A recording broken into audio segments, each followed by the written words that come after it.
I, Elizabeth Ann Manhart Barrett, was born in a small town in Illinois. And 2 years later, my only sibling, Paula Jane, came along.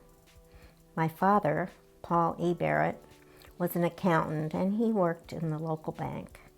And my mother, Leslie Jane Manhart Barrett, was a teacher in a one-room schoolhouse, literally in the middle of a cornfield.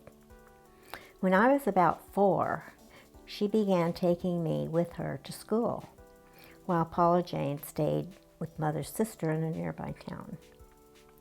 I had my own desk filled with books, and although I couldn't read, I felt grown up and I was content to look at my books and practice writing letters of the alphabet. When I was 7, the 4 of us were in an auto accident. My mother and sister were killed, and my father was in and out of hospitals for several years treating injuries from burns. I never lived with him again. I was thrown out of the car and with only minor injuries. I went to live with my godparents, Grace and Francis Friday, in Evansville, Indiana. The Barretts had 14 children, and the Manharts had 11. I had many cousins to play with. We often visited my grandparents and aunts and uncles, who were so loving and caring. They sustained me during the early years, along with letters and phone calls from my father. I enjoyed taking lessons, especially tap dancing, also accordion, and 11 years of studying piano.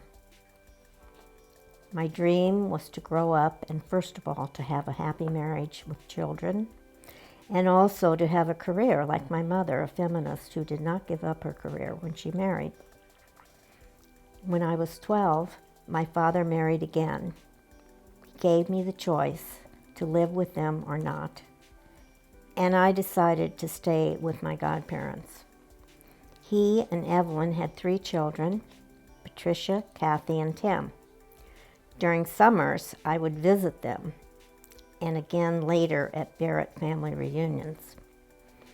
We have a loving relationship despite living miles apart. My father passed away at 52 when I was 25.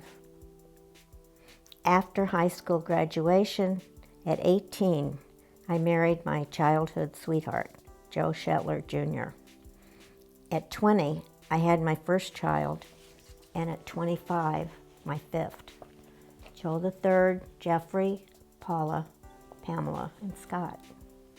The girls are twins, just like my mother and her twin, Elizabeth Ann.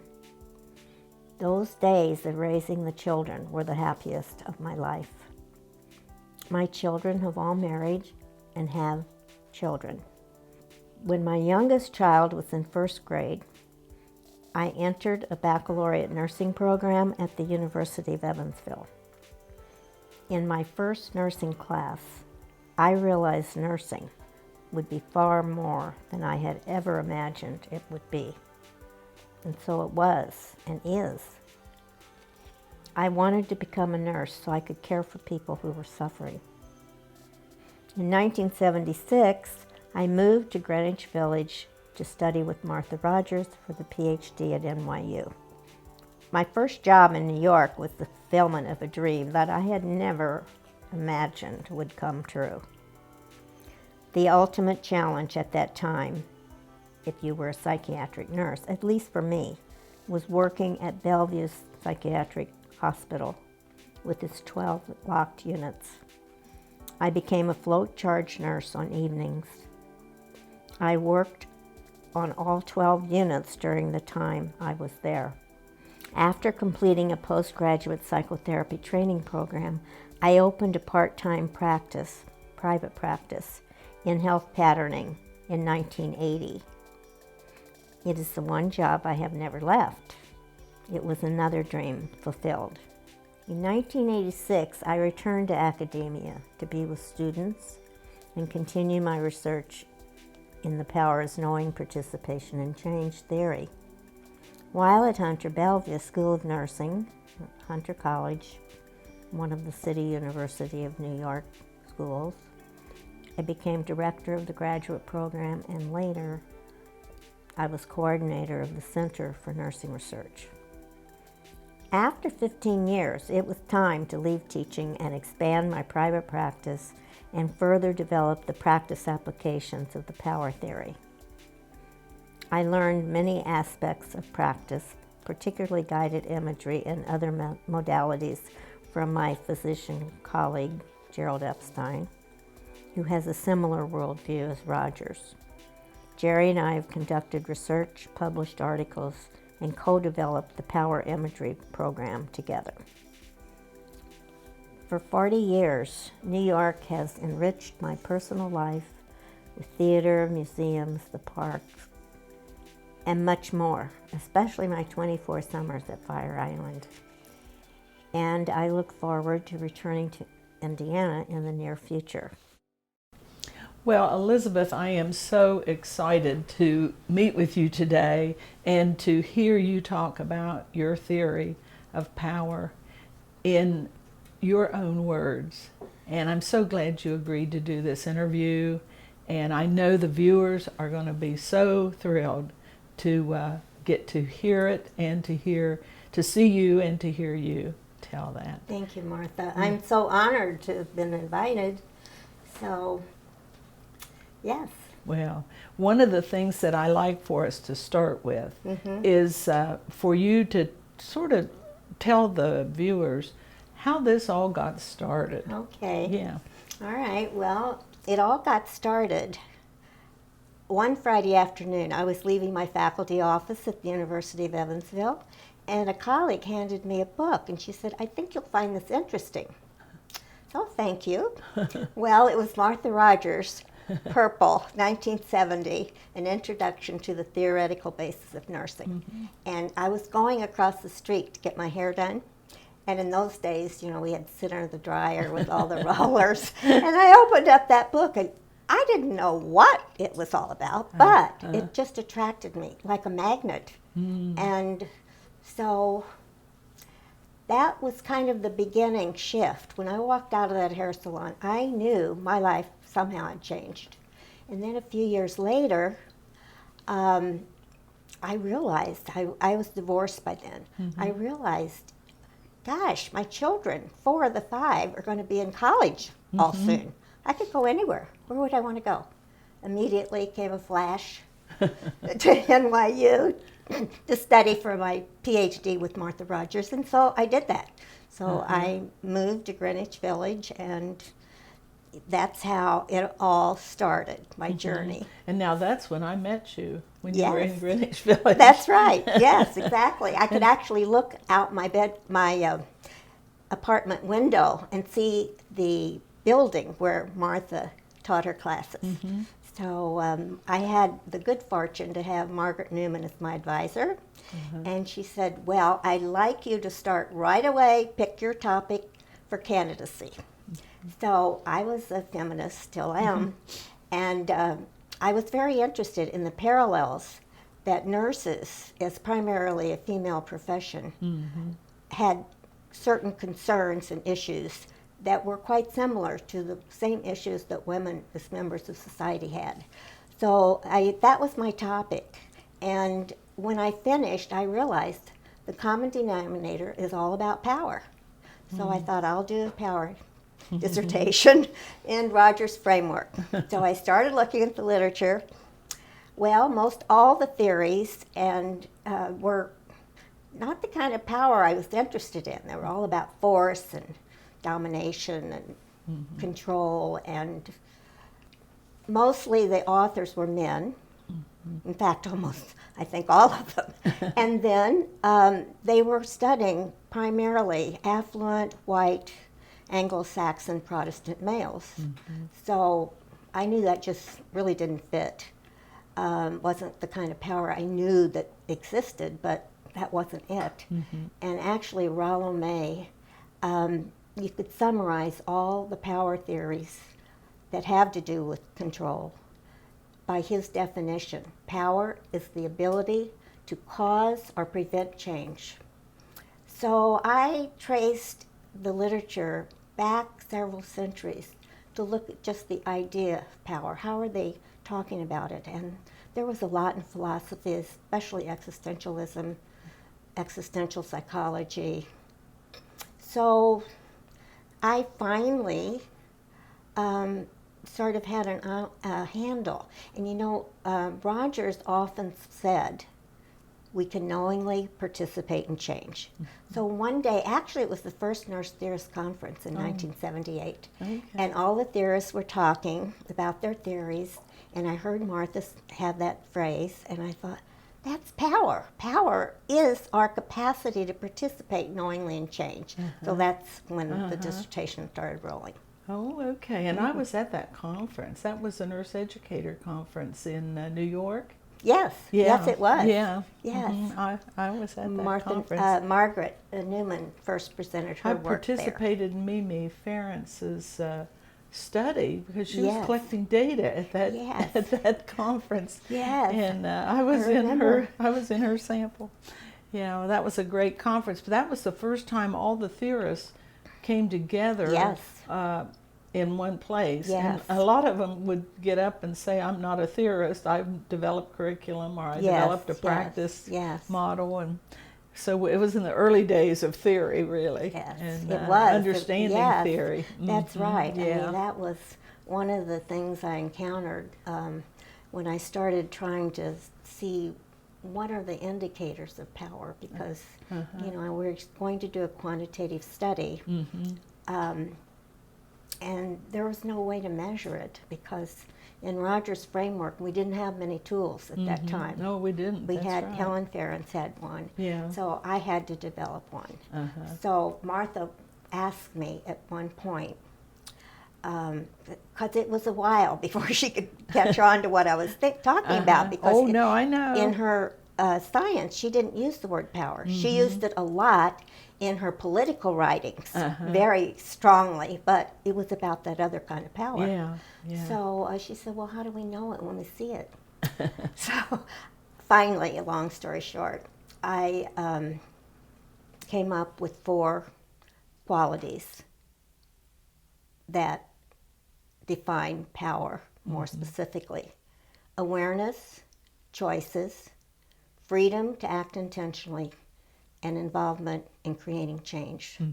So the tool measured those things with some other 12 characteristics of what those 4 looked like. So that was quite a journey in itself.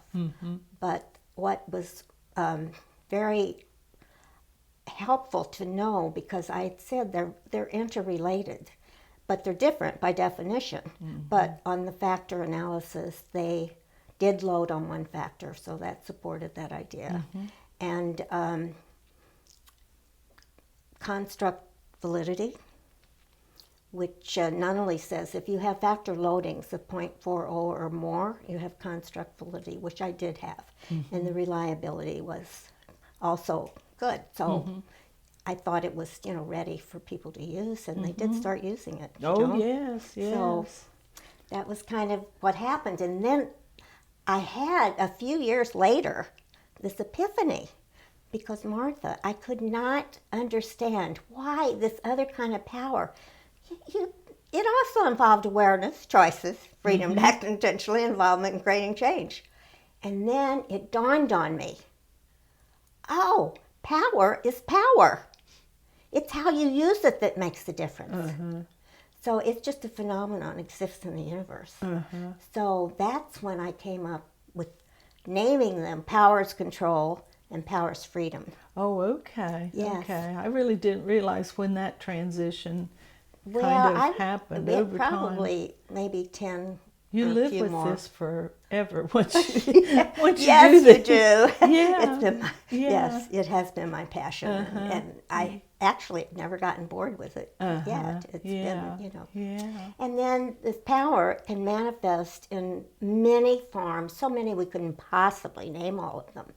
And some of them, for example, money, could be either power's control, because money is used to control people, places, and things, or it can be used in fostering freedom and all the things that we need to do and want to do and even being content with the things that we don't have.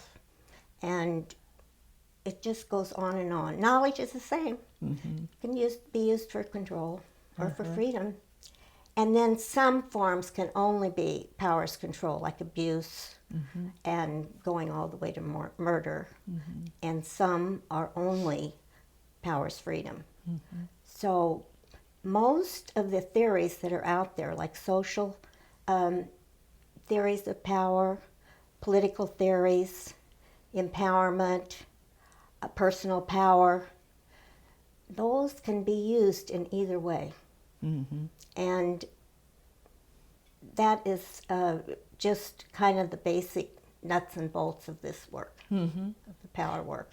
And yours is very broad, actually. It has the nursing approach has a broad look rather than focusing in on just political or just... Yes, exactly. That was part of the epiphany. You know, you really can understand them all just by the simple way of looking at it. How they're manifested by the person. How they're manifested, how the person uses it. That's key, because power as freedom never interferes with another person's freedom. And powers control almost always does. Yeah, that's interesting and fascinating, and you're so knowledgeable about that literature too, which helps to understand your work.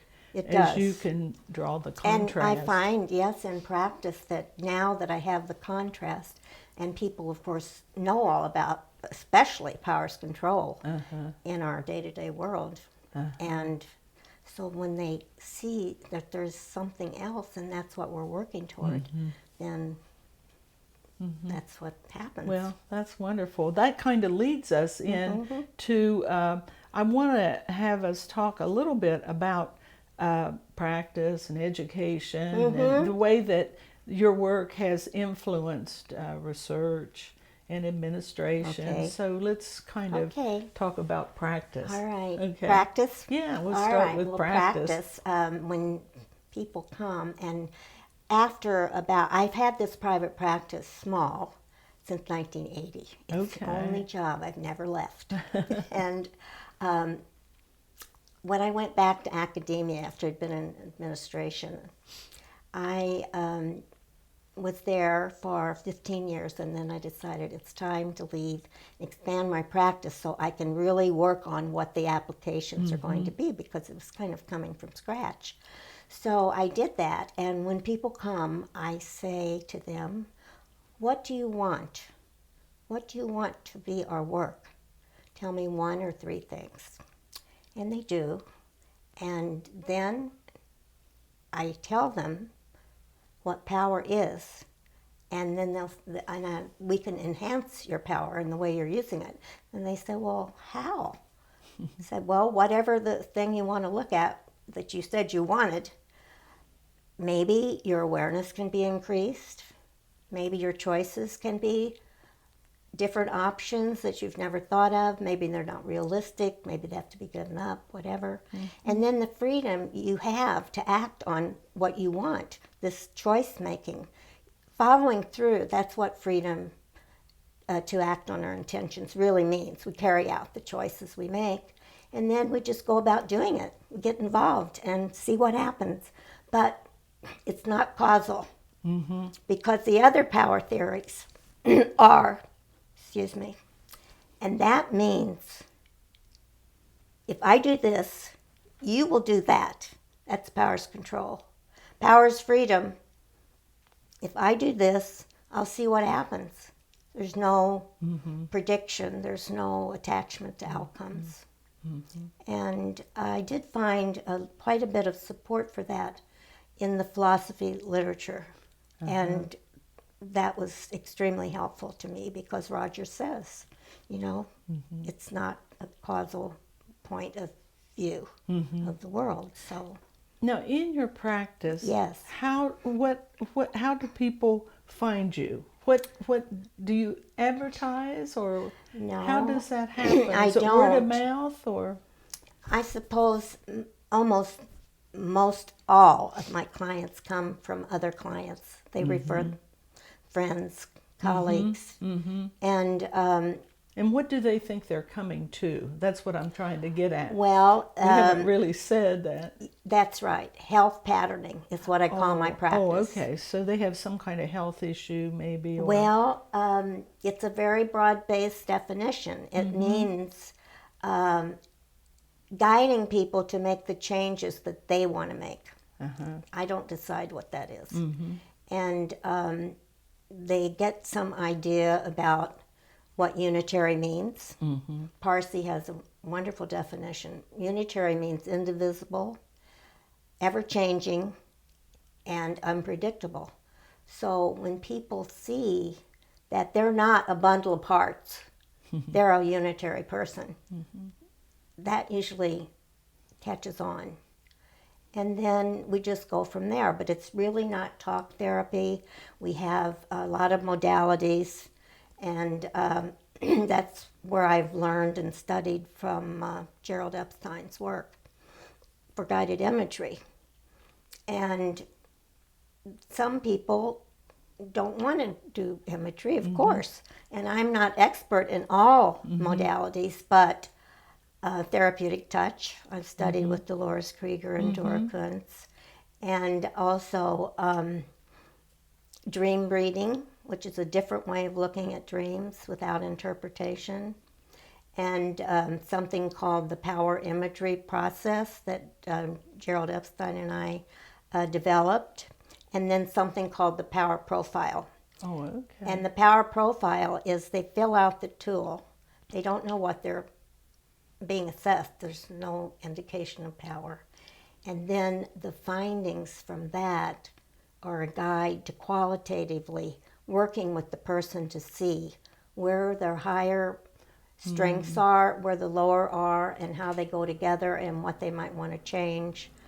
And that's how the power profile works. Well, that's fascinating. It is fascinating. 30 some years you've been... 36 in private practice, yes. Yeah. Yes. And the thing about the modalities, they're general, and there are many more. Like many people use meditation, which I'm not expert in, but they're general.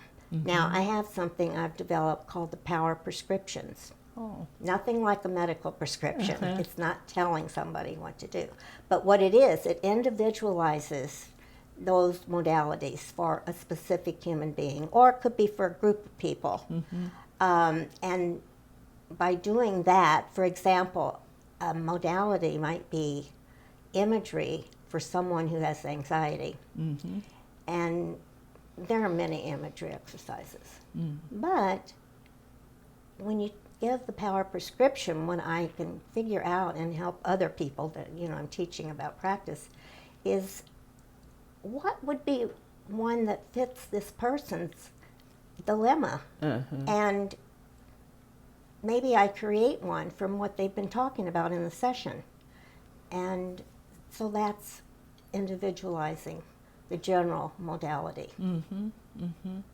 Well, that's really interesting. Now, I know, like, your practice obviously has continued all these years, and you've done research, and other people have used your instrument. Yes, they have. Did I see that it was over 100 people have used that instrument? Yes, I know. That's wonderful. It is wonderful, and they've contributed so much to now, growing the knowledge base. Dissertation students? They are postdoctoral. Oh. They are many dissertations. It's probably the largest group. Some are master studies. Oh, okay. But in 1998, Cynthia Caroselli and I published a review of the power literature.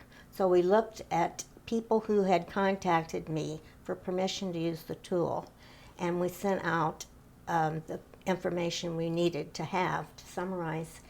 And for each one of the 39, we looked at the design, the sample, the population, treatments or variables and reliability, and then the major findings.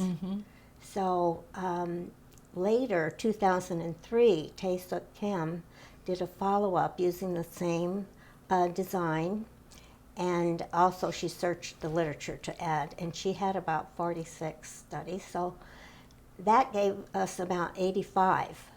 And that was in 2003. Oh, okay. So it's due for someone to do another follow-up because there have been way over 100 now.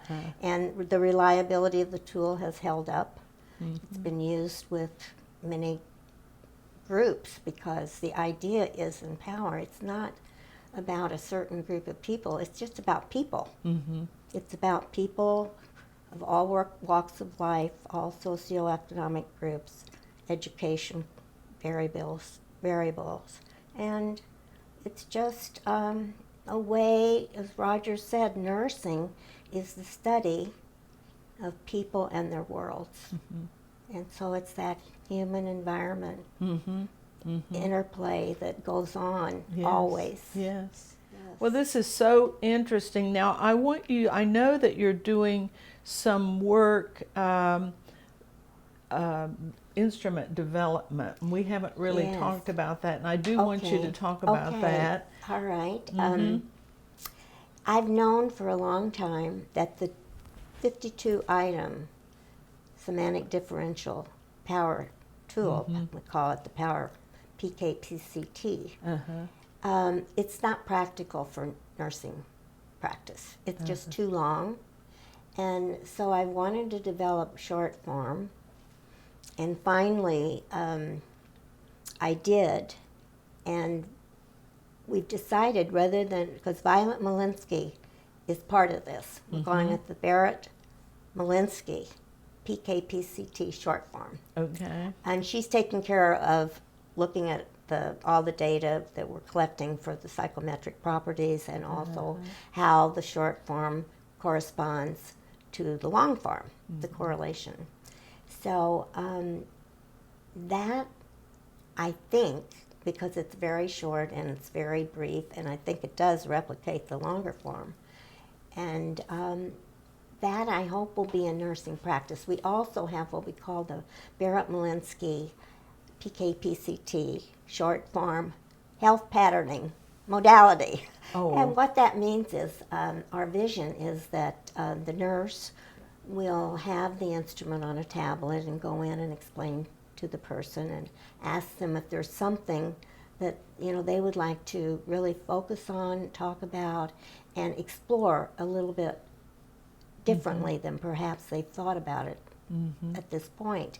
And what's nice about this is that people can write in what they are interested, just like health patterning, what changes they want to make, what's uppermost with them.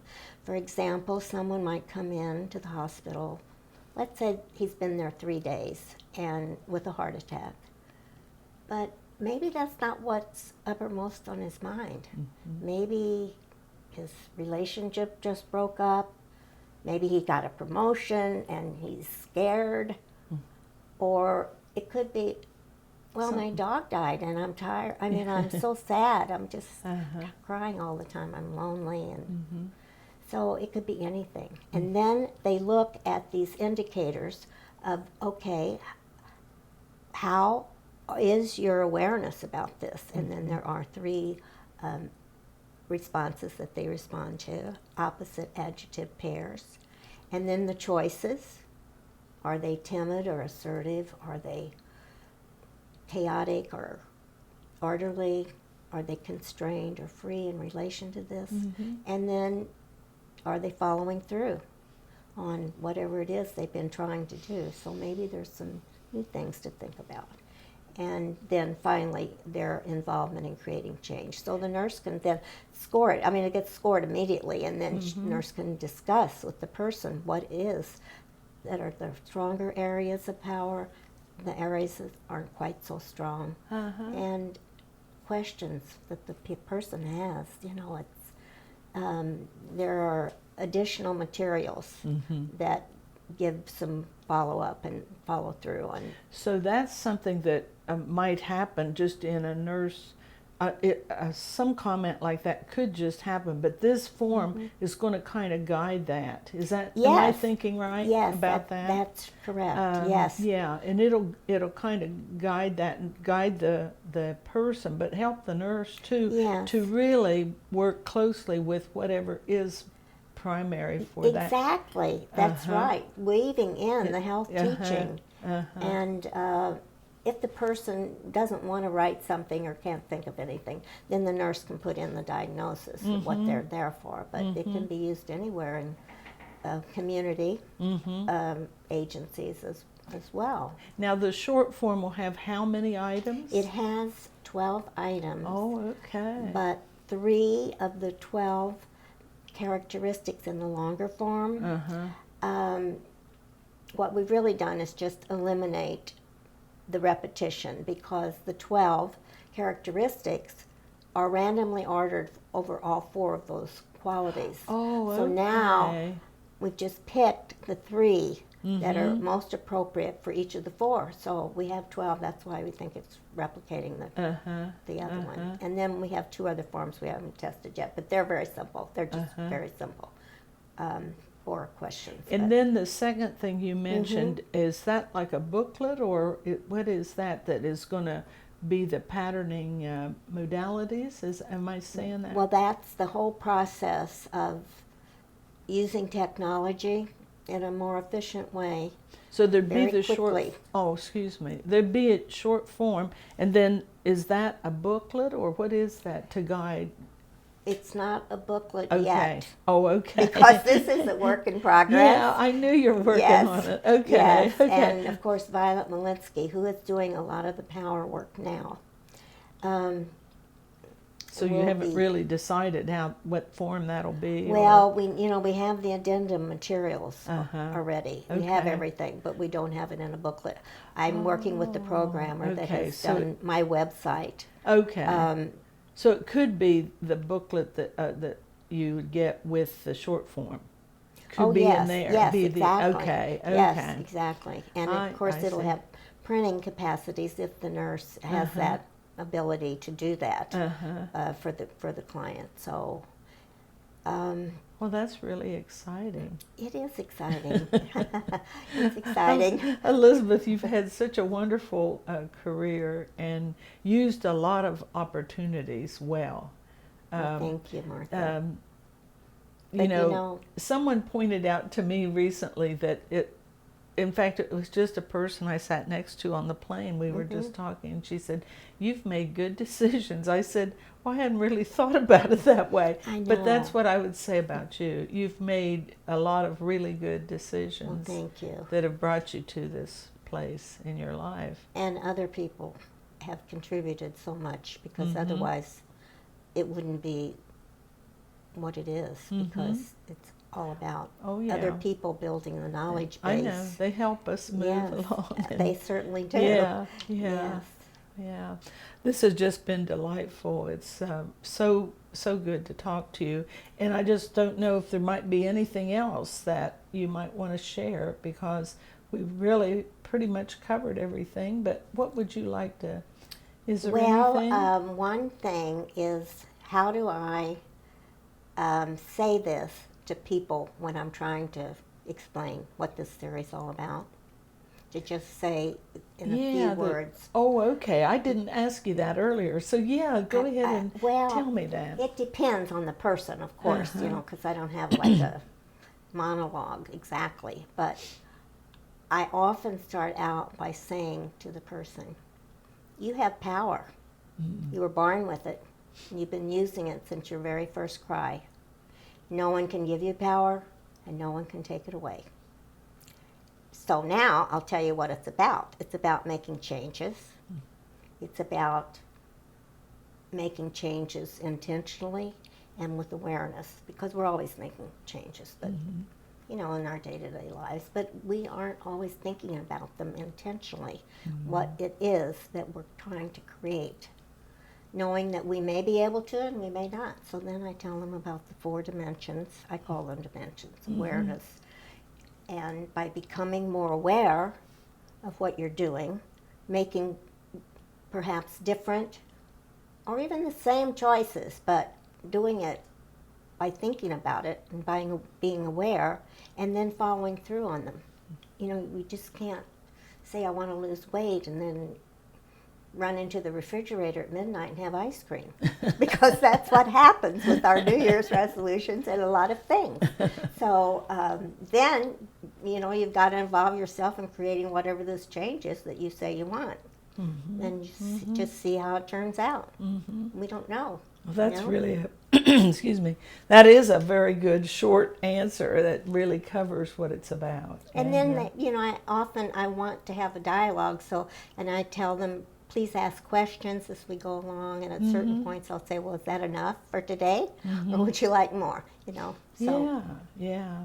Well, I want to thank you for this interview. This has just been wonderful. Thank you, and Martha, for I know the viewers me. are going to be so excited to hear about it. And I think it's a way to get the word out about your instruments and yes, definitely. and help more people understand what you mean by power. Yes, exactly. Power has a connotation that you're kind of working against that connotation with the true meaning of power. That's right. And really it is both types are truly power. I understand. They're the same. You know, now it's much more understandable for power is freedom when you can contrast it and know that power is power. Now, we never know when people are viewing this, but we probably should say your practice is in New York City. Yes, it's on 5th Avenue is your office. It's on 85th Street 85th and 5th. And 5th. Right across the street from Central Park at the Reservoir. Okay. And 2 blocks from the Metropolitan Museum of Art. Oh, okay. So I know you know right where that I am is. when I'm not in session. Yes, and you live near there. I live on 85th Street. Oh, okay. I live at 415 East 85th. And this is at 3 East 85th. So, Okay. yes. All right. Well, that's wonderful. And I want to thank you. Thank you, too, again.